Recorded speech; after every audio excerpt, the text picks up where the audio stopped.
வேதனையில் மறைந்திருக்கும் மர்மம் என்கிற தலைப்புல நம்ம நிறைய விஷயங்கள் பார்த்தோம். கடைசியா நம்ம பார்த்தது வேதனை தான் விசுவாசத்தினுடைய ஒரு விசுவாசியினுடைய வாழ்க்கையில ஊக்கியாக என்ன செய்யுது, செயல்படுது. ஒரு விசுவாசியை என்ன செய்யுது, ஊக்கப்படுத்துது. அழுப்பி வேதனை நமக்கு தேவன் அனுமதிக்கக்கூடிய வேதனைகள் தான் நம்ம அப்படி செயல்படுத்துன்னு சொல்லி பார்த்தோம். இன்னைக்கு நான் பவர் பாயிண்ட் ரெடி பண்றதுக்கு எனக்கு சிச்சுவேஷன் இல்லாத சூழ்நிலையில நான் உங்களோட கூட சில விஷயங்களை இந்த வேதனை மறைந்திருக்கும் மர்மத்தினுடைய அடுத்த தலைப்பாக நம்ம இன்னைக்கு பார்க்க போறோம். சரிங்களா? கொஞ்ச நேரம் அதை பார்க்கலாம். முதல்ல வேதனைக்கான காரணம் என்ன நம்ம பார்த்தோம்னா மனிதனுடைய தீமை. ஃபர்ஸ்ட் கிளாஸ்ல பார்த்தோம் மனிதனுடைய தீமை.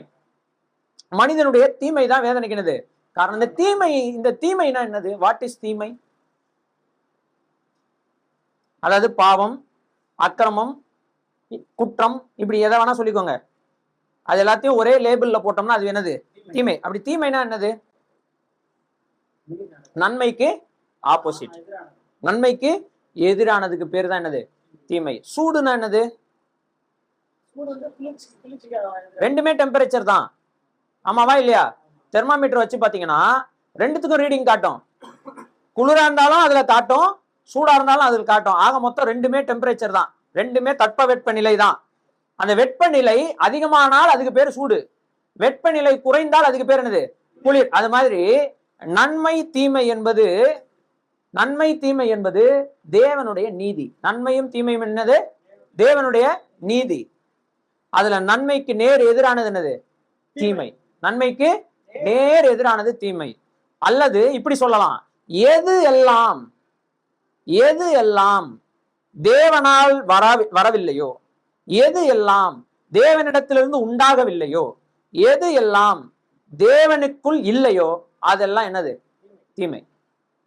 தேவனால் வராதது, தேவனால் உண்டாகாதது, தேவனிடத்தில் இல்லாதது, இதுக்கு பேர் தான் என்னது? தீமை. அதனாலதான் தேவனை குறித்து பைபிள் சொல்லுது, God is good. தேவன் நல்லவர், கர்த்தர் நல்லவர் என்பதை ருசித்து பாருங்கள். கர்த்தர் கெட்டவர் என்பதை ருசித்து பார்க்கிறதுக்கு நீங்க நிறைய பேர் தயார். என்னென்னலாம் தீமை செய்யறாரு, என் வாழ்க்கையில என்னென்னலாம் பண்ணல. நோ, கர்த்தர் யார்? நல்லவர். கர்த்தர் யாரு? நல்லவர். அப்போ யார் கர்த்தர் இல்லையோ அதெல்லாம் என்னது? தீமை. அவரை தவிர இதெல்லாம்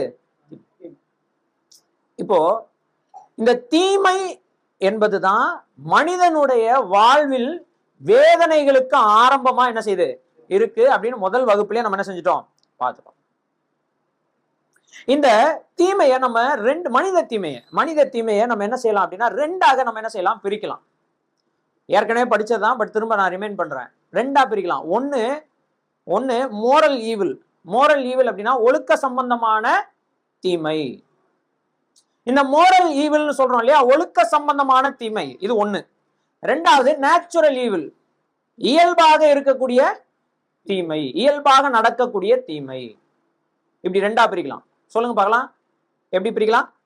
ரெண்டா பிரிக்கலாம். ஒண்ணு மோரல் ஈவில், அதாவது ஒழுக்க சம்பந்தமான தீமை. இன்னொன்னு இயல்பா, நேச்சுரல் ஈவில், மனிதனுக்கு நடக்கக்கூடிய தீமையை பத்தி பேசிட்டு இருக்கோம். சரியா? சரி.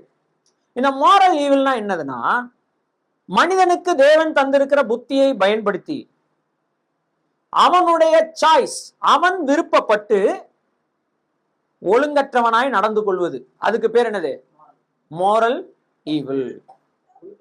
ஒழுக்க சம்பந்தமான தீமை, ஒழுக்க சீர்கேடுன்னு சொல்லலாம். மனிதனே என்ன செய்யறான் அப்படின்னா, அவன் சூஸ் பண்றான். அவனே சூஸ் பண்ணி, முதல் மனுஷன்ல இருந்து ஆரம்பிக்கிறோம்.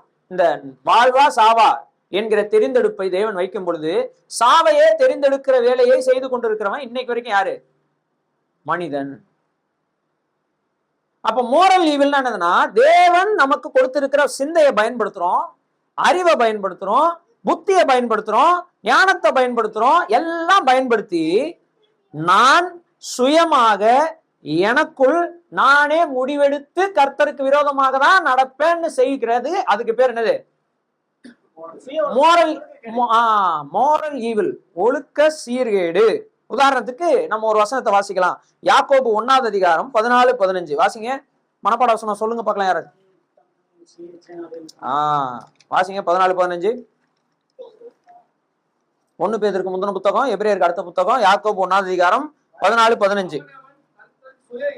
அவன் அப்படின்னா எனக்கும் என் மனைவிக்கு இதுல சம்பந்தம் இல்ல. கரெக்டா?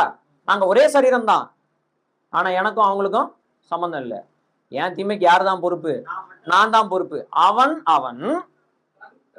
தன் தன். எவ்வளவு அழகா பைபிள் சொல்லுது பாருங்க. சேர்ந்து செய்தாலும் கவனிங்க, இது ரொம்ப முக்கியமான விஷயம். என்னை இவங்க இப்படி கொண்டு வந்துட்டாங்க, இவங்களாலதாங்க, இந்த பிரதரால தாங்க, இந்த சகோதரங்க சொல்லவே முடியாது. தேவன் தெளிவா சொல்லி இருக்கிறார். அவன் தன் தன். கவனிங்க, வேதனைகளுக்கான காரணமே மனித தீமைன்னும் போது இந்த மனித தீமையை குறித்து கொஞ்சம் நம்ம அண்டர்ஸ்டாண்ட் பண்ணிக்கணும். மனித தீமை எப்படி ஒழுக்க சீர்கேடு எப்படி நடக்குது அப்படின்னா, அவன் சேர்ந்து பண்ணுங்க, தனித்தனியா பண்ணுங்க. ஆனா ஒவ்வொருத்தரும் அவன் தன் தன் சுய. எவ்வளவு வார்த்தைகள் பாருங்க. ஈச் அண்ட் எவ்ரி ஒன் தன் தன் சுய. அவங்க சொன்னாலும் பிசாசு தான காமிச்சான், ஏவாள் தான கொடுத்தா. ஆனா கர்த்தர் என்ன சொல்றாரு? யார வந்து கேக்குறாரு? ஆதாம் கிட்ட பிரச்சனைய ஆதாம்கிட்ட தான் டீல் பண்றாரு. ஏவாளுடைய பிரச்சனைய ஏவாள்கிட்ட தான் டீல் பண்றாரு. சர்ப்பத்துடைய பிரச்சனைய சர்ப்பத்துக்கிட்ட தான் டீல் பண்றாரு. ஒட்டு மொத்தமா காரணம் நீ தான்டா அப்படின்னு அவன் கிட்ட நேரலா போய் என்ன செய்யல, நிக்கல. அவன் தன் தன் சுய சுய இச்சையினால் என்ன செய்யறான்? இழுக்கப்படுகிறான். ரொம்ப இம்பார்ட்டன்ட்ங்க இதுங்க, ரொம்ப இம்பார்ட்டன்ட். இந்த விருப்பங்கள் இருக்குல்ல, இச்சை என்பது நல்லதா தீமையா? இச்சை என்பது, இச்சைன்ற வார்த்தை வந்து தமிழ்ல வந்து நம்ம இச்சைன்ற வார்த்தை கேட்டால உடனே காம கொடூரன் மேல யோசிக்க ஆரம்பிச்சிருவோம். இச்சை என்ற வார்த்தைக்கு அர்த்தம் விருப்பம். என்னது? இச்சைன்றது தமிழ் வார்த்தையே கிடையாது, சரிங்களா? இஷ்டம் சொல்றோம்ல, என் விருப்பம், மை டிசையர்ஸ், என்னுடைய டிசையர்.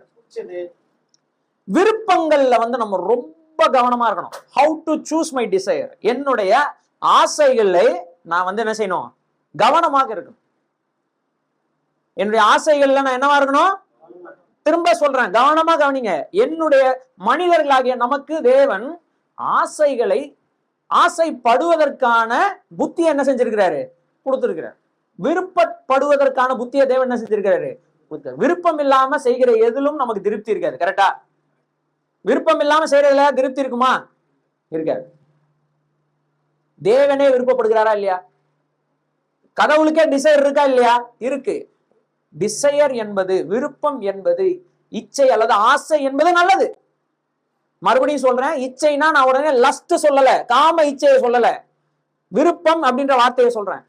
இந்த விருப்பத்தினால் நீங்கள் இழுக்கப்படுகிறீர்களா அல்லது நீங்கள் அந்த விருப்பத்தை இழுக்கிறீர்களா என்பதுலதான் நீங்க தீமை செய்ய போகிறீர்களா அல்லது நன்மை செய்ய போகிறீர்களா என்கிற விளைவு என்ன செய்யும்? ஏற்படும். அதாவது அப்ப எப்படி சொல்லலாம்? அவனவன் இங்க போட்டிருக்கு, அவனவன் தன்னுடைய சுய தன் சுய இச்சையினாலே இழுக்கப்படுகிறான், சிக்குண்டு சோதிக்கப்படுகிறான். ஒரே சோதனை பிரதர். நான் ஒழுங்கா வந்து கரெக்டா வந்து சும்மா உக்காண்டிருக்க என்கிட்ட வந்து என்ன பண்றாங்க இப்படி பண்ணி. இந்த பார்வை அது என்ன பிரதர் பார்வை? அது என் வயசு என்ன, வயசு என்ன ஏங்க? பாக்குறதுல என்னங்க உங்களுக்கு பிரச்சனை? அது என்ன பார்வை? அது அகம்பாவம், அநியாயம், ஆதங்கம், என்னமா சொல்லும். பார்த்தாச்சு. அவன் பார்த்ததுல உனக்கு என்ன பிரச்சனை? நீ என்ன பண்ற? உன்னுடைய ஈகோவை கண்ட்ரோல் பண்ண முடியாம இழுக்கப்பட்டு சிக்குண்டு அந்த பார்வையினால நீ என்ன ஆயிடுற? அஃபண்ட் ஆகிற. நீ அந்த பார்வையினால நீ தாக்கப்படுகிற இல்லையா? உலகம் நமக்கு நிறைய போதிக்குதுங்க, நிறைய போதிக்குது. என்ன போதிக்குது? எப்படியெல்லாம் டிசைனாக விருப்பப்படலாம். என்னது? எப்படியெல்லாம் விருப்பப்படலாம், எதெல்லாம் பார்த்து நீங்க விருப்பப்படலாம். விருப்பங்கள்ல எல்லாம் வேற்றுமையே கிடையாது. விருப்பங்கள்ல நல்லது கிடையாது, கெட்டது கிடையாது. யார் சொல்லி கொடுக்குறா? உலகம் சொல்லி கொடுக்கிறது. ஒரு ஆண் இன்னொரு ஆணை பார்த்து விருப்பப்பட்டால் படட்டும், ஒரு பெண் இன்னொரு பெண்ணை பார்த்து விருப்பப்பட்டால் படட்டும். முந்தானேத்த நானும் ஒய்ஃபும் பேசிக்கிட்டு இருந்தோம். முன்னாடியெல்லாம் பொண்ணு பார்க்க போனோம்னு வச்சுங்களேன், இல்லை மாப்பிள்ளை பார்க்க போறோம், இந்த மாதிரி விஷயங்கள் ஏதாவது பொன் மாப்பிள்ளை பார்க்கும் படலம் வந்ததுன்னா பையன் வீட்டில் பொண்ணு சைட்ல இருந்து என்ன எதிர்பார்ப்பாங்கன்னா, அந்த பொண்ணு இதுக்கு முன்னாடி யாரும் என்ன செஞ்சிடக்கூடாது, லவ் பண்ணிடக்கூடாதுன்னு எதிர்பார்ப்பாங்க. அந்த காலம் முடிஞ்சுது. லவ் பண்ணா பரவாயில்ல, பண்ணிட்டு போட்டோம், இனிமேட்டு யாரையும் லவ் பண்ணாம ஹஸ்பண்டை மட்டும் லவ் பண்ணி வாழணும் அப்படின்ற ஒரு காலம் வந்துச்சு. அதுக்கப்புறம் ஏற்கனவே அவங்க வாழ்க்கையில தாம்பத்திய உறவு யார் கூடயாவது வச்சிருந்தாலும் பரவாயில்ல, இதுக்கு மேல ஒழுக்கமா இருந்தா போதுன்ற லெவலுக்கு வந்தாச்சு. இப்ப அதை விட மோசமாயி ஆணு கல்யாணம் பண்ணாலும் பரவாயில்ல, பொண்ணை கல்யாணம் பண்ணாலும் பரவாயில்ல, கல்யாணம் பண்ணிட்டு யார் கூட இருந்தாலும் பரவாயில்ல, சட்டம் சொல்லுகிறது அப்படின்ற லெவலுக்கு இன்னைக்கு என்னாச்சு, வந்தாச்சு. யாரையும் நம்ப முடியாத ஒரு சூழ்நிலைக்குள்ள வந்து இந்த உலகம் நம்ம என்ன செஞ்சிருச்சு, தள்ளிருச்சு. இப்போ இனிமே கல்யாணம் ஆக போற ஆண்களுக்கும் சரி பெண்களுக்கும் சரி என்ன டவுட்டு, இந்த பொண்ணு கரெக்டான பொண்ணா? பொண்ணுக்கு டவுட் இருக்கு, என்னது இந்த பையன் ஏங்க இதுக்கு முன்னாடி உங்களுக்கு வேற லவ்வரே இல்லைங்களாங்க? இல்லவே இல்லை, இல்லவே இல்லை. வெரி குட்ங்க, உங்களை மாதிரி ரொம்ப நல்லவருங்க எதிர்பார்த்தேன். வாட்ஸ்அப்ல மெசேஜ் நைட்டு டிங்குன்னு அடிக்குதுன்னு வச்சுக்கோங்க. என்னது யாரு? இந்த சந்தேகம்லாம் வருவதற்கான காரணம் என்னங்க? மனிதனுடைய தீமை. ஒரு தலைமுறை 2 தலைமுறை வந்து பாவத்துல டிஃபரன்ஸ் தெரியாம வாழ்ந்து போனதுனால, எல்லாத்தையும் நார்மலைஸ் ஆக்குனதுனால இன்றைக்கு யாரும் யாரையும் நம்ப முடியாத ஒரு நிலைமைக்குள்ள இன்னைக்கு மனிதர்கள் என்ன செஞ்சிட்டு இருக்கோம், தவித்து கொண்டு இருக்கிறோம். யாரும் என்ன செய்ய முடியல. ஏன் இது காரணம் என்ன? அவனவன் யாரையும் நீங்க பிளேம் பண்ண முடியாது. அவனவன் தன் தன் சுய விருப்பத்துல மாட்டிக்கிட்டு சிக்கிக்கொண்டு இழுக்கப்பட்டு சிக்குண்டு சோதிக்கப்படுகிறான். அடுத்த வசனம், பின்பு இந்த உங்களை மாட்டி வச்சுக்குது பாத்தீங்களா, உங்களை இழுத்து உள்ள மாட்டி வச்சுக்கிச்சு பாருங்க, அந்த இச்சை கற்பம் தரிக்கும். அப்படின்னா அது அதோட நிறுத்தாதுங்க, அது அதோட நிக்காது,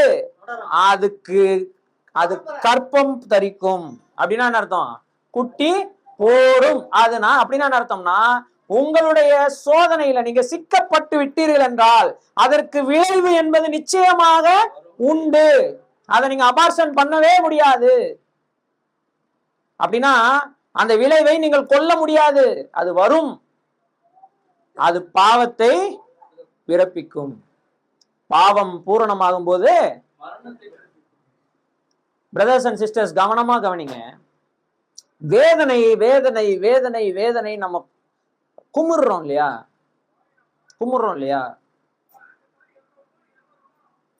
நம்முடைய வாழ்க்கையில சில நேரங்களில் நம்மாலேயே நாம் வேதனைப்படக்கூடியவர்களாக என்ன செய்வோம், காணப்படுவோம்.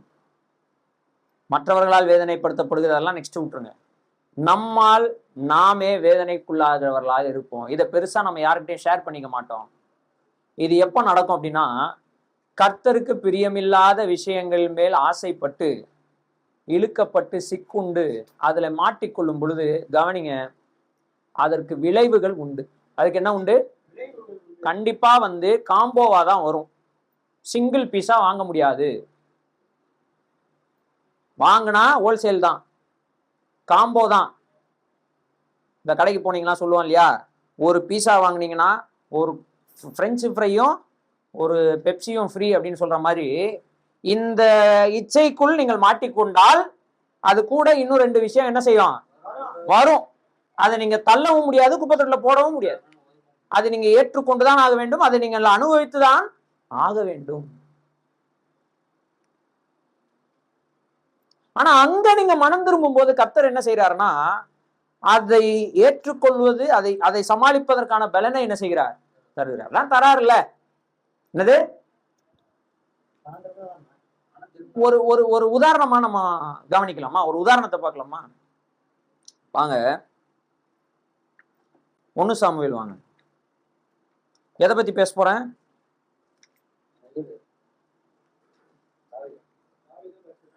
இல்ல, நினைச்சேன் அதுவாதான் இருக்கும் நீங்க சொல்வீங்கன்னு. நான் போன வாட்டி என்ன மெசேஜ் கொடுத்தேன்?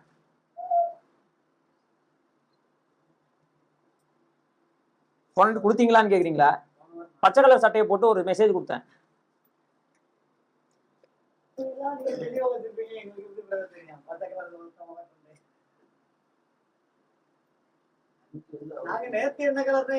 ஒன்னு சாமியில இருந்து கொடுத்தேன். அதை ஓபன் பண்ணியாச்சு. என்ன மெசேஜ் கொடுத்தேன்? இஸ்ரேல் ஜனங்கள் எல்லாரும் ஒரு விருப்பமுடையவர்களாக இருந்தார்கள். என்னது? எங்களுக்கு தேவன் சொன்னார், அந்த ராஜா வந்தா உன் வாழ்க்கை எப்படி எப்படி எல்லாம் இருக்கும் சொன்னாரா? இருந்தாலும் எங்களுக்கு வேணும், எங்களுக்கு வேணும். கர்த்தர் என்ன பண்ணாரு? உங்க விருப்பத்தின்படியே ஒரு ராஜா என்ன செய்யறேன். அந்த ராஜா தேவனால் அபிஷேகம் பண்ணப்பட்டவனா இல்லையா? அப்படின்னா என்ன அர்த்தம்? சரி கவனிங்க, நீங்கள் ரொம்ப ஆசைப்படுறீங்க, அடம் பிடிக்கிறீங்கன்றதுக்காக தேவன் ஒண்ணு கொடுத்தா அது தேவனால் அபிஷேகம் பண்ணப்பட்டது தான். ஆனாலும் அது உங்களுக்கு நல்லதான்னு கேட்டா, அப்ப தேவனால் அபிஷேகம் பண்ணப்பட்ட எல்லாமே நல்லதுன்னு நம்ம என்ன செஞ்சிடக்கூடாது. நான் சொல்ல வந்து புரியுதா இல்லையா? புரியலையா?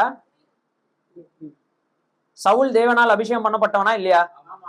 ஆனால் சவுல் தேவன் விருப்பப்பட்டு இஸ்ரேல் ஜனங்களுக்கு என்று தந்த ராஜாவா? இல்லை, கேட்டதுக்காக கொடுத்தாரு. ஆனாலும் அவர் எப்படிதான் செய்யறாரு? அதை சின்சியரா செய்யறாரு. நீ ஏதோ கேட்ட, போற போக்குல ஏதோ ஒண்ணு கிடக்குது அப்படி தூக்கி இப்படி கொடுக்கல. அதையும் தேவன் முறைப்படிதான் செய்யறாரு, சின்சியரா தான் செய்யறாரு. ஆனா தேவனால் அபிஷேகம் பண்ணப்பட்டுட்டான் சவுல் அப்படின்றதுக்காகவே அவன் கர்த்தருடைய பிரியமுள்ள தாசனாகவோ அல்லது கர்த்தருடைய இருதயத்துக்கு ஏற்ற தாசனாகவோ என்ன செஞ்சிட முடியாது, ஆயிர முடியாது. நீங்க விருப்பப்பட்டு ஆசைப்பட்டு உங்கள் வாழ்க்கையில உங்களுக்கென்று தெரிந்தெடுக்கக்கூடிய எதுவா இருந்தாலும் அது தேவனுடைய விருப்பத்திற்கு நேர் எதிராக இருந்தா, அதை தேவன் உங்க வாழ்க்கையில அனுமதிச்சா, அது தேவனால் அபிஷேகம் பண்ணப்பட்டதா இருந்தாலும் தேவனால் தொட்டு கொடுக்கப்பட்டதா இருந்தாலும் உங்கள் வாழ்க்கையில் அது எதைதான் கொண்டு வரும்? அதன் விளைவை கொண்டு வரணும். இதை நீங்க நல்லா புரிஞ்சுக்கணும். பிரதர், சவுலும் தேவனால் அபிஷேகம் பண்ணணும். ஆமா, சவுலும் தீர்க்கதரிசிகள் ஒருவன் தானோ. ஆமா, சவுலும் கர்த்தரை தானே ஆராதிச்சான். ஆமா, ஆனால் சவுல் இந்த உலகத்தில் இருக்கக்கூடிய மற்ற ராஜாக்களை போல என்ன செய்தான்? அரசாட்சி செய்தான். தேவனுக்கு அவன் கீழ்ப்படியல. இஸ்ரேல் ஜனங்களுக்கு அது மிகவும் சந்தோஷத்துக்குரிய காரணமாக மாறிச்சு. அப்படித்தானே?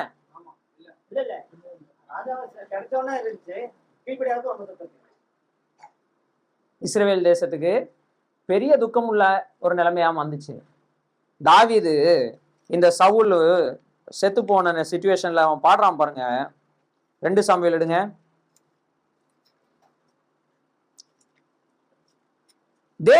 தாவீது ஏன் தேவனுடைய இருதயத்துக்கு ஏற்றதாசன்னு சொல்றோம்னா, சவுல் தேவனுடைய விருப்பத்தின்படி தரப்பட்ட ராஜாவா இல்லைனாலும், இஸ்ரேல் ஜனங்கள் அடம் பிடிச்சு வாங்கின ராஜாவா இருந்தாலும், அவன் அபிஷேகம் பண்ணப்பட்டவனா இருந்தபடினால கடைசி வரைக்கும் இவன் அவனை நியாயம் தீர்க்கவில்லை. அதனாலதான் தாவீது தேவனுடைய இருதயத்துக்கு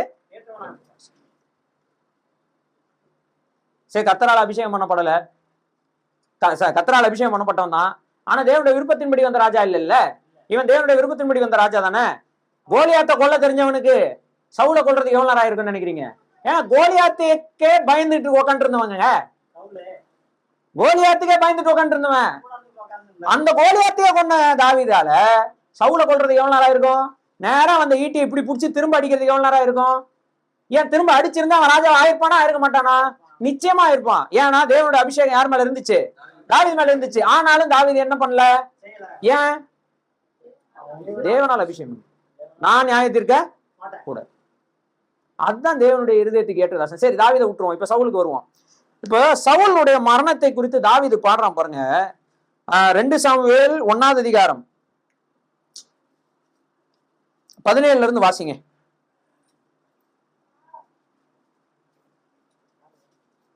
தாவீது சவுலின் பேரிலும் அவன் குமாரனாகிய யோனத்தானின் பேரிலும் புலம்பல் பாடினான். வில்வித்தையை யூதா புத்திரருக்கு கற்றுக் கொடுக்கும்படி கட்டளையிட்டான். அது யாசோரின் புத்தகத்தில் எழுதியிருக்கிறது. அவன் பாடின புலம்பலாவது, இஸ்ரவேலின் அலங்காரம் உயர்ந்த ஸ்தானங்களில் அதமாயிற்று. இஸ்ரவேலின் அலங்காரம் என்ன ஆயிடுச்சு? உயர்ந்த இடத்துல அதமாயிடுச்சு, அழிஞ்சு போச்சு. பராக்கிரமசாலிகள் விழுந்து போனார்கள். பராக்கிரமசாலிகள் என்ன செய்தார்கள்? விழுந்து போனார்கள். பெலிஸ்தரின் குமாரத்திகள் சந்தோஷப்படாதபடிக்கும் விருத்தசேதனம் இல்லாதவர்களின் குமாரத்திகள் களி கூடாதபடிக்கும் அதை காத் பக்கத்தில் அறிவியா. தேவனால் அபிஷேகம் பண்ணப்பட்டவன் இஸ்ரவேலின் ராஜா, ஆனா தேவன் விருப்பப்பட்ட ராஜா இல்ல, ஜனங்கள் விருப்பப்பட்ட ராஜா அப்படின்றதுக்காக தாவீது என்ன சாபம் விட்டான்? நாசம் பண்ணிட்டீங்களேடா கட்டையில போறவனே, நாசமா போறவனே நான் பாடினா. பராக்கிரமசாலிகள் இஸ்ரவேலின் அலங்காரம் என்ன செஞ்சிச்சு? எழுந்து பாருங்களேன். தாவீதுடைய இருதயத்தை நீ கவனிங்க, தாவீதுடைய இருதயத்தை கவனிங்க. இப்ப சவுலுடைய நிலைமைக்கு வருவோம், அப்படியே வைங்க. இப்போ 1 சாமுவேல் கடைசி பகுதிக்கு வரலாம். இங்க என்ன பண்றான் பாருங்க சவுல், பாருங்க 28வது அதிகாரம் 3வது வசனத்துல இருந்து வாசிங்க. சாமுவேல் இதற்கு முன்னே மரித்து போனான். இஸ்ரவேலர் எல்லாரும் அவனுக்கு துக்கம் கொண்டாடி அவன் ஊராகிய ராமாவிலே அவனை அடக்கம் பண்ணினார்கள். சவுல் அஞ்சலம் பார்க்கிற குறி சொல்ற பார்க்கிறவர்களையும் குறி சொல்லுகிறவர்களையும் தேசத்தில் இராதபடிக்கு துரத்தி விட்டான். நாள் பார்க்கிறவங்களையும் குறி சொல்லாதவங்களையும் குறி சொல்றவங்களையும் யார் அனுப்பிட்டான். பெலிஸ்தர் வந்து சூனேமிலே பாளையமிறங்கினார்கள். சவுலும் இஸ்ரவேலர் எல்லாரும் கூடினான். சவுலும் இஸ்ரவேலர் எல்லாரையும் கூட்டினான். அவர்கள் கில்போவாவிலே பாளையம் இறங்கினார்கள்.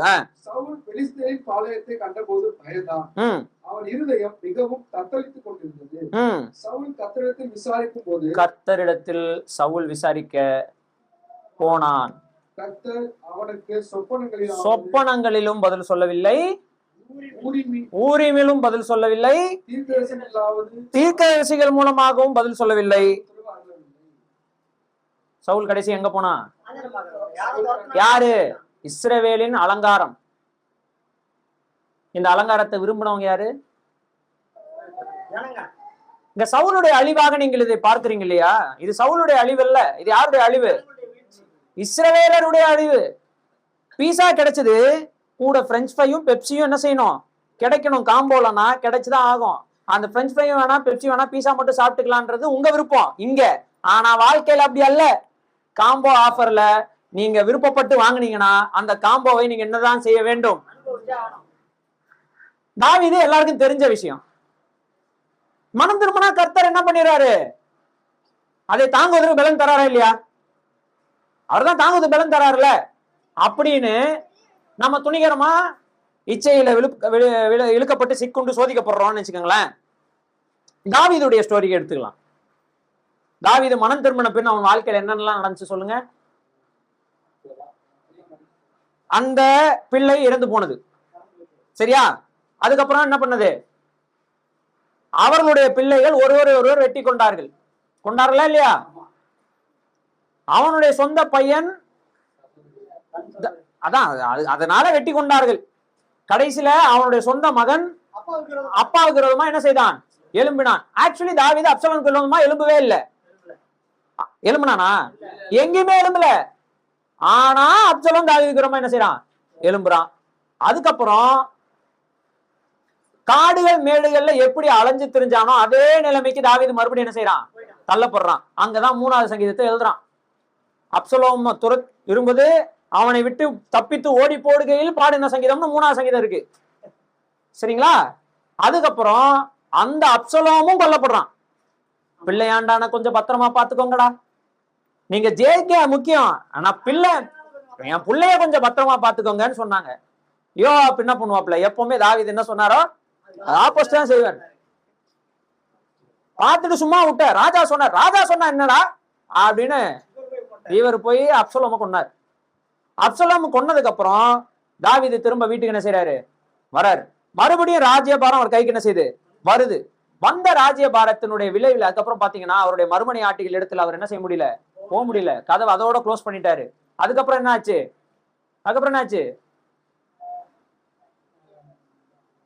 அதுக்கடுத்து பாத்தீங்கன்னா அவங்க பிள்ளைங்க 2 பேரும் அடிச்சுக்கிறாங்க.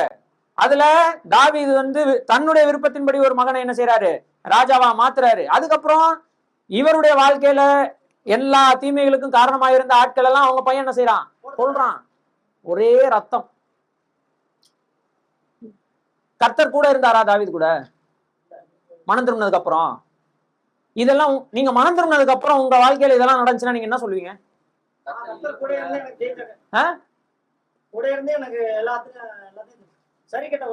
இதை அனுபவிக்கிறதுக்கு நீங்க தயார்னா நீங்க பலகணியில நின்று வேடிக்கை பாருங்க. இச்சையோட விளையாடுங்க. சும்மா அப்படியே எப்படி விளையாடுங்க, அப்படி விளையாடுங்க. பந்து அப்படி தூக்கி போட்டு பிடிங்க. விருப்பங்களில் கவனமாய் இருக்க வேண்டும். உங்கள் விருப்பங்களினாலும் உங்களுக்கு வேதனைகள் வரலாம், வருவதற்கான வாய்ப்புகள். விரும்புவது தவறில்லை, எதை விரும்புகிறோம் என்பதுதான் முக்கியம். அதான் கர்த்தர் சொல்லி கொடுக்கிறாரு, மனுஷனுக்கு சொல்லி கொடுக்கிறார். என்ன சொல்லி கொடுக்கிறாருன்னா, மனுஷனே இதை அல்லாமல் வேறு என்ன கர்த்தர் உன்னிடத்தில் கேட்கிறார் அப்படின்னு சில விஷயங்களை கேட்கிறார். என்னென்ன?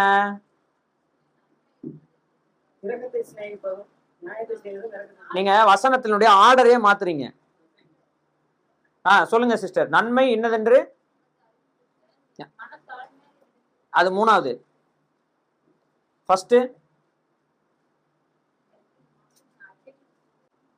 மீகால எங்க வசனம் சொல்லிடுங்க எல்லாரும் பாக்குற மாதிரி. 6, 8 வாசிங்க சிஸ்டர். மனுஷனே அப்படின்னு கூப்பிடுறாரு. யாரெல்லாம் மனுஷங்களா அங்க இருக்கீங்க? என்னப்பா கைய தூக்க மாட்டேங்கிறீங்க? அச்சோ, இது தெரியாம நான் என்ன ஜூல வந்து நின்று இருக்கேனா நானு? சரி, மனுஷனே நன்மை இன்னதென்று அவர் உனக்கு யாரு? தேவன் அறிவித்திருக்கிறார். ஓகே. நியாயம் செய்து இரக்கத்தை நேசித்து அல்லது சிநேகித்து. ரைட். இப்போ கவனிங்க, போயிடலாம். நியாயம் செய்து இரக்கத்தை சிநேகித்து. என்னது? நியாயம் செய்து இரக்கத்தை விரும்பு. அதாவது நீங்க நியாயம் செய்து இரக்கத்தை விரும்புன்றது ஒண்ணு. நியாயம் செய்து இரக்கத்தை விரும்பு அப்படின்னா நியாயம் செய்யாம இரக்கத்தை விரும்ப முடியாது. நியாயமா இரக்கத்தை விரும்பு. இறக்கப்படுங்கன்ட்டு நம்ம ஒரு மனதுருக்கம் வரும் பாத்தீங்களா? என்ன தப்பு பண்ணாலும் சூப்பர், அருமை, எப்படியா நீ கத்துக்கிட்ட வந்துட்டல, அது போதும், அடுத்த முறை இதே மாதிரி பண்ணிட்டு என்ன செய்ய வா அப்படின்னு இறங்க சொல்லல. நியாயம் செய்து இரக்கத்தை நேசித்து. இப்போ கர்த்தர் நமக்கு லிஸ்ட் கொடுக்கிறார், எதையெல்லாம் நீ விரும்பலாம். இங்க சொல்றாரு, நியாயம் செய்து இரக்கத்தை நீ என்ன செய்யலாம், விரும்பலாம். அந்த 3 விஷயத்துல 2வது சொல்றாரு விரும்பலாம். சரி, இன்னொரு மனப்பாட வசனம் நான் இப்படி சொல்றேன். டேஷ் உனக்குள் பிரவேசித்து டேஷ் உன் ஆத்மாவுக்கு இன்பமானால் டேஷ் உன்னை பாதுகாக்கும், டேஷ் உன்னை காப்பாற்றும், டேஷ் உன்னை பாதுகாக்கும். என்ன நீதிமொழிகள் தான். 2:10 வாசிங்க. ஞானம் உன் இருதயத்தில் பிரவேசித்து அறிவு உன் ஆத்மாவுக்கு. அப்ப எதை விரும்புங்க? அறிவை விரும்புங்க. அறிவு மேல என்ன செய்யுங்க, பிரியப்படுங்க. உங்க ஆத்மாவுக்கு அது இன்பமா இருக்கணும். உங்க ஆத்மாவுக்கு எப்படி இருக்கணும்? ஆரம்ப காலங்களில் உங்கள் காதைக்கிறது போல இருக்கணும். ஏன் நான் ஆரம்ப காலங்களில் சொல்றேன்னா அதுக்கப்புறம் பண்ண மாட்டாங்க, அதனால சொல்றேன். ஆமா, அதனால உங்கள் ஆத்மாவுக்கு இன்பமா இருக்கணும். எது? அறிவு. என்ன அறிவு? பொது அறிவு. IAS எக்ஸாம்ல கேக்குறாங்களா, ஜெனரல் நாலேஜ். இங்க பேசுறதெல்லாம், நீதிமொழிகள்ல பேசுறதெல்லாம் தேவனை அறிகிற அறிவு, வேதவசன அறிவு, கர்த்தரை அறிகிற அறிவு. அததான். அதுல நீங்க என்னவா இருக்கணுமா, அது உன் ஆத்மாவுக்கு என்னவா இருக்கணும், இன்பமா இருக்கணும். 119ஆம் சங்கீதத்தை எழுதின சங்கீதக்காரன் இப்படியாக சொல்லுகிறான், என்ன சொல்றான்? வேதவசனம் என் மன மகிழ்ச்சி. அப்புறம்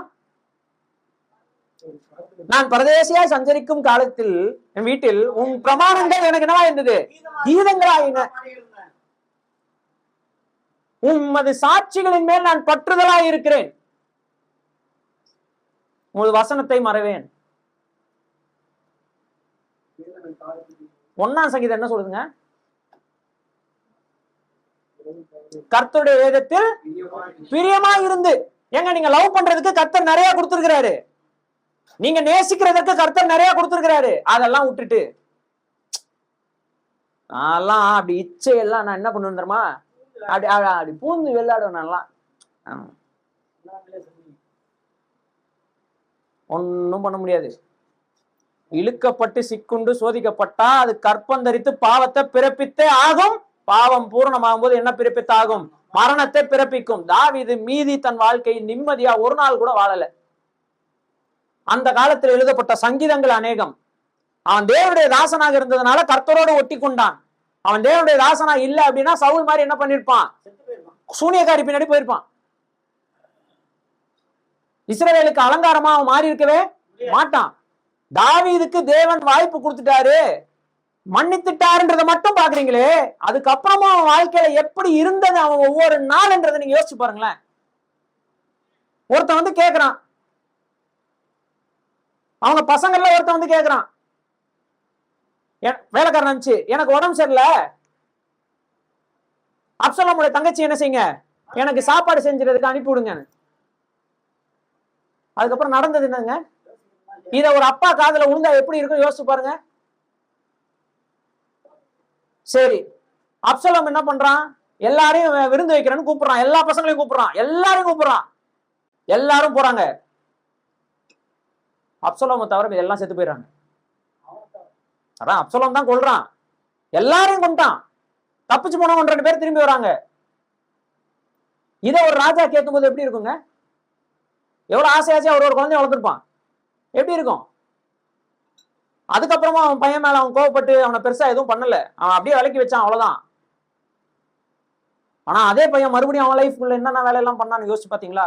அப்ப கூட அவன் பையன்றத அவன் பாக்குறான், என் எதிரின்னு அவன் என்ன செய்யல, பார்க்கல. இந்த மெச்சூரிட்டி எல்லாம் கர்த்தர் அவனுக்கு தராரு. ஆனா நீங்க யோசிச்சு பாருங்க, இந்த வலியும் இந்த வேதனையும் தேவையா? இத சகிக்கிறதுக்கு நீங்க ரெடினா, நீங்க இந்த வேதனையை சகிக்கிறதுக்கு நீங்க ரெடினா, நீங்க இச்சையை என்ன செய்யலாம்? உங்கள் விருப்பத்தின்படி வாழலாம். You can choose your desire. நீங்கள் உங்கள் விருப்பத்தை தெரிந்து கொள்ளுங்கள். இல்லனா எதை நீ விரும்பினால் உனக்கு நல்லது என்று தேவன் சொல்லுகிறாரோ அதை நீங்கள் என்ன செய்யுங்க? விரும்புங்க. நான் சில விருப்பங்களை உங்களுக்கு சொன்னேன். 1 இரக்கத்தை நேசிக்கிறது, 2வது என்ன சொன்னேன்? அதான் நீதியை விரும்பி இரக்கத்தை நேசிக்கிறது. வேற அதுக்கடுத்து என்ன சொன்னேன்? அறிவு உன் ஆத்துமாவுக்கு என்னவா இருக்கணும்? வேதவசன தேவனை அறிகிற அறிவு ஆத்துமாவுக்கு இன்பமா இருக்கணும். அதுக்கப்புறம் என்ன பார்த்தோம்? கர்த்தருடைய வேதம் அதன் மேல் பிரியமாயிருந்து இரவும் பகலும் அவருடைய வசனத்து மேல் தியானமா இருக்கிற மனுஷனுடைய வாழ்க்கையை பார்க்கிறோம். அவன் அப்சலோம் போல் அடிபட்டு கருவாளி மரத்து கீழ் தொங்கி, அப்படியா போட்டிருக்கு? நீர்காலின் ஓரமாய் நடப்பட்டு தன் காலத்தில் தன் கனியை தந்து இலையுதிரா இருக்க மரத்தை போல இருப்பான். அவன் செய்வதெல்லாம் சக்சஸ், அவன் செய்வதெல்லாம் வாய்க்கும். யாரு? கர்த்தருடைய வேதத்தில் பிரியமாயிருங்க. அதை தவிர இது எல்லாத்துலயும் பிரியமா இருக்கிறீங்க. நானும் எவ்வளவோ சொல்லி பாக்குறேன், கர்த்தருடைய வசனத்தை கற்றுக்கொள்ளுங்க, கர்த்தருடைய வேதத்துல பிரியமாயிருங்க, வேத வசனம்னு சொல்ற எல்லா இடத்துக்கும் வாங்க, வேத வசனத்தை கற்றுக்கொள்ளலாம்னு சொன்னா எவ்வளவு பெரிய வேலை இருந்தாலும் விட்டு போட்டு வாங்க. கர்த்தர் உங்க வாழ்க்கையை நிச்சயமா ஆசீர்வதிப்பார். நீங்க செய்யறதெல்லாம் வாய்க்கும்னு சொன்னா யாருன்னு செய்யறது இல்ல.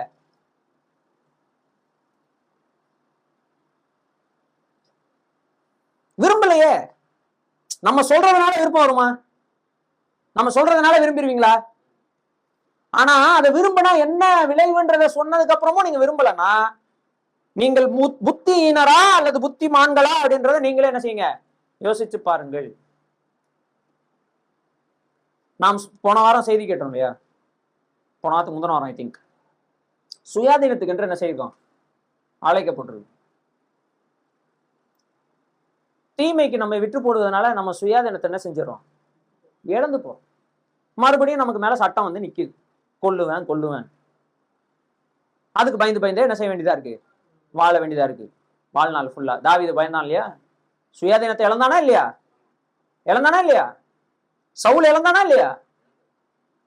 இவ்வளவும் கற்ற பிறகு, இவ்வளவும் படிச்ச பிறகு, இவ்வளவும் திருஷ்டாந்தங்களை பார்த்த பிறகும் நான் என்னுடைய விருப்பத்தின்படிதான் வாழ்வேன், நான் என்னுடைய இச்சையின்படிதான் நடப்பேன், எனக்கு என்ன பிடிக்குமோ அதை தான் நான் செய்வேன்,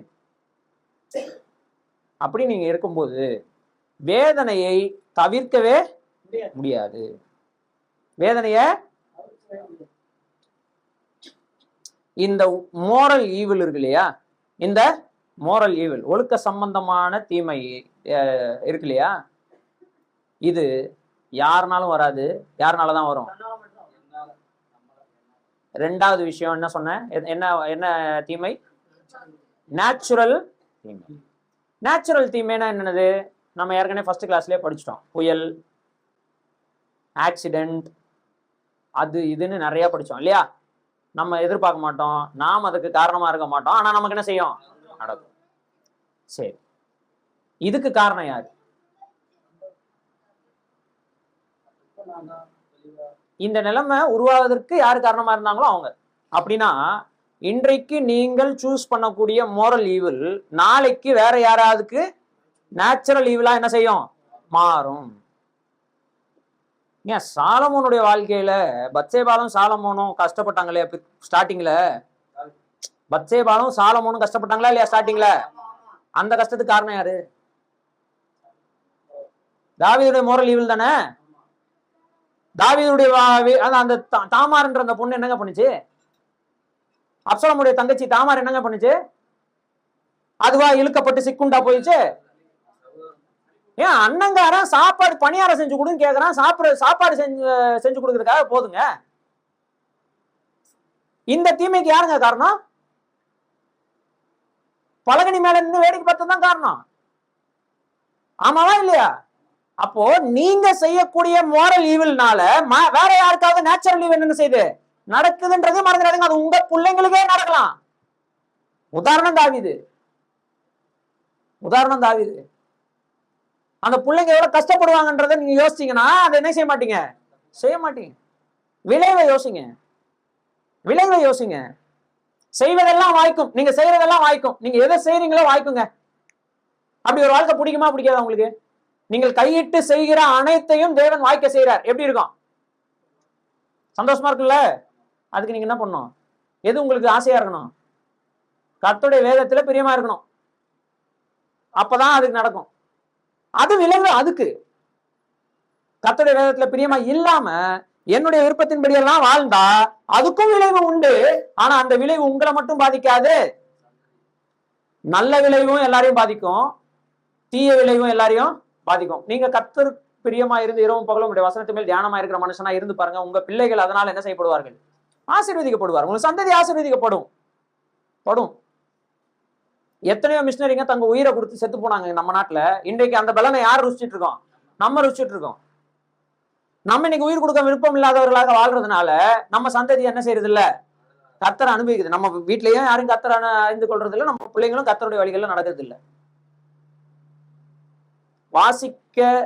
வாசிச்சு புரிஞ்சுக்கிற, வாசிக்க தெரிஞ்சவங்க எல்லாரையும் சொல்ல, வாசிச்சு புரிஞ்சுக்கிற அளவுக்கு ஒரு வயசுனா எந்த வயசு? வாசிச்சு புரிஞ்சுக்கிற அளவுக்கு 18 வயசா? 12 வயசு. யாரு எல்லாம் இங்க இருந்து 12 வயசுக்கு மேல இருக்கிறவங்க எல்லாம் கைத்துங்க. 12 வயசும் அதற்கு மேலே உள்ளவர்களும் கைத்துக்கு. Very good, right, very good. எல்லாம் கைக்குள்ள போடுங்க. இவங்க பேர் என்ன தெரியுமா? நம்ம பஸ்ல முழு டிக்கெட். இவங்களுக்கு எல்லாம் கன்செஷன் என்ன செய்யாது? கிடைக்காது. வாசிச்சு புரிஞ்சுக்கிற அளவுக்கான பக்குவம் உடைய அனைவரும் கர்த்தருடைய வேதத்தின் மேல என்ன வாருங்க? பிரியமா. சர்ச்சில் வந்தா பாட்டு பாடணும், சொல்ற வேத பகுதி என்ன செய்யணும்? ஓபன் பண்ணணும். புரியுதா? ஏன் நீ செய்வதெல்லாம் நாளைக்கு உனக்கு அதுக்காக பண்ணாத. கர்த்தர் மேல, கர்த்தருடைய வசனத்து மேல பிரியமா இருந்து பண்ணணும். கர்த்தருடைய வசனத்து மேல. சரி, அதனால இன்னையில இருந்து எல்லாரும் போய் லவ் பண்ணுங்க. எதை லவ் பண்ணுங்க? கர்த்தருடைய வசனத்தை ரொம்ப நேசிங்க. உயிரை விட அதிகமா என்ன செய்யுங்க? நேசிங்க. ஏன்னா அங்க போட்டிருக்க அந்த வேத வசன அறிவு உன் ஆத்மாவுக்கு என்னவா இருக்கணும்? இன்பமா இருக்கணும். அத வேத வசனம்னு சொல்லிட்டாலே எப்படி இருக்கணும்? உங்களே அறியாமல் உங்கள் முகத்துல ஒரு புன்னகை என்ன செய்யணும்? வரணும். நமக்கு என்ன வருது? இன்னும் ஒரு 5 நிமிஷம் பிரதர். அந்த புன்னகை பாத்தீங்களா எப்படி இருந்துச்சு? பிரியமானவர்களே, நாம் வேத வசனத்தை நேசிக்க வேண்டும்.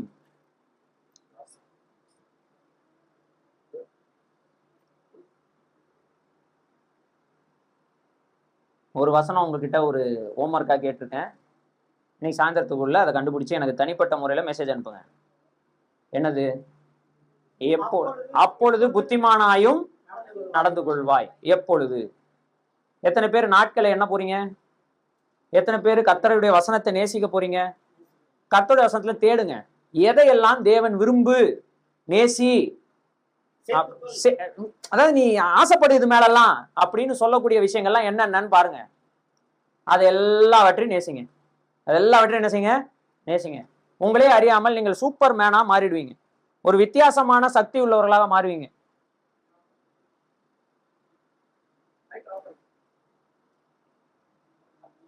ஹலோ, ஒரு வித்தியாசமான சக்தி உடையவர்களாக மாறுவீர்கள். சாதாரண மனிதனை போல என்ன செய்ய மாட்டீர்கள்? இருக்க மாட்டீர்கள். அந்த ஒரு விளைவு நம்முடைய வாழ்க்கையில என்ன செய்யணும்? வரணும். சரிங்களா? ஒப்பு கொடுப்போமா? ஜெபிப்போமா?